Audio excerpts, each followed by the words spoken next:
Chapter 12 Free to Be, 1916 to 1936. As movies continue to push racist ideas that put black people's lives at risk, and the United States and its allies battled enemy nations in World War I, black people from the South fled like refugees in their own country. They headed north, to Chicago, to Detroit, to New York, in search of freedom. They didn't know what opportunities were waiting for them there, but they had to take their chances.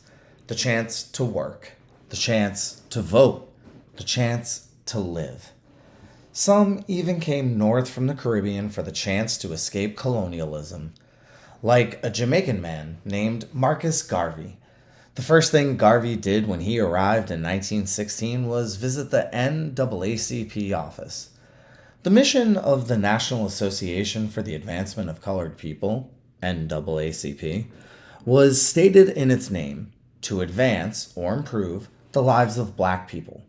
And one of the founders of this organization was W.E.B. Du Bois. At the NAACP office, Garvey noticed that no one dark-skinned worked there, and that Du Bois's vision also seemed to include colorism. Let's pause. Word check. Colorism is discrimination against those with darker skin in favor of those with lighter skin. It is tied to racism because of the idea that the lighter the skin, the more intelligent and beautiful and better a person is. All because light skin is closer to white skin. Let's unpause. Remember how Du Bois and Washington were in a game of tug of war? Which wasn't really a game, over their ideas about education and freedom for black people? Now, Du Bois and Garvey would quickly become the new players. But instead of battling over ideas for education, they battled over blackness. Du Bois was a light-skinned, biracial black man. Garvey was a dark-skinned black man. Du Bois was an assimilationist. He believed that only some black people had value.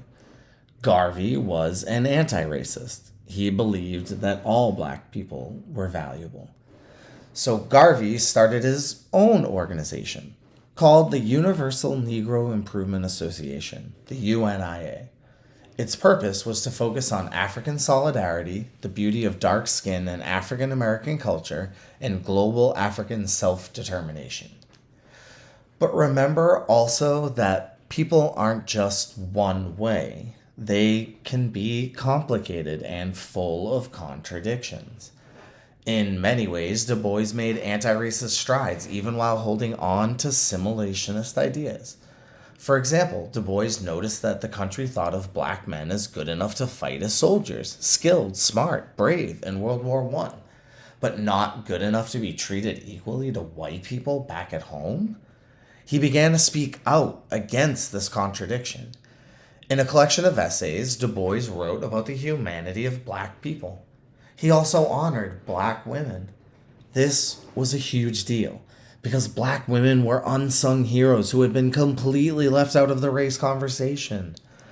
But though he made anti-racist strides, it was difficult for Du Bois to let go of his assimilationist ideas. He still believed that if black people spoke, dressed, and behaved in ways that were acceptable to white people, then they would be accepted. An awakening. The Harlem Renaissance was a time of renewal of black creativity and culture. The music, paintings, and writings of young black artists in Harlem, New York, would create a new African American identity. There were many contributors to this cultural explosion. Writers such as Zora Neale Hurston and Langston Hughes, performers such as Josephine Baker and Paul Robeson, musicians such as Billie Holiday and Duke Ellington, artists such as Augusta Savage and Aaron Douglas, as well as intellectuals such as Marcus Garvey and W.E.B. Du Bois. Still tied to assimilationist ideas, Du Bois wanted these talented young black artists to use their art to get white people to respect them, to be seen as perfect. Black artists wanted the freedom to be imperfect, to be human. Black people have always resisted racist ideas, even when it was black people who pushed them. And there were black people who rejected Du Bois's racist ideas. They believed they should be able to express themselves however they wanted as whole humans without worrying about white acceptance. Like Langston Hughes. He was the most popular poet of the Harlem Renaissance and remains one of America's most celebrated poets. He declared that if black artists leaned toward whiteness, their art would not truly be their own. Hughes believed that black people were beautiful, just as they are. But no matter how black people spoke, dressed, wrote, painted, danced, or how much they educated themselves, white people continued to spread racist ideas and saw black people as less than human. Slowly worn down from this painful realization, Du Bois began to change. He began to want black people to have the freedom to be black, and for that to be enough. Du Bois argued that the American educational system was failing the country because it wouldn't tell the truth about race in America, because it was too concerned with protecting and defending the white race. He published an article called Segregation, which shocked everyone. In it, he agreed with his former rival, Marcus Garvey. Du Bois argued for the importance of black safe spaces, spaces where black people could resist and fight against racist ideas. Ultimately, Du Bois was arguing for ideas he'd held in the past, but in new ways.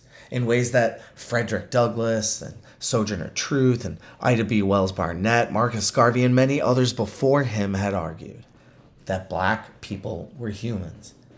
Du Bois had an awakening.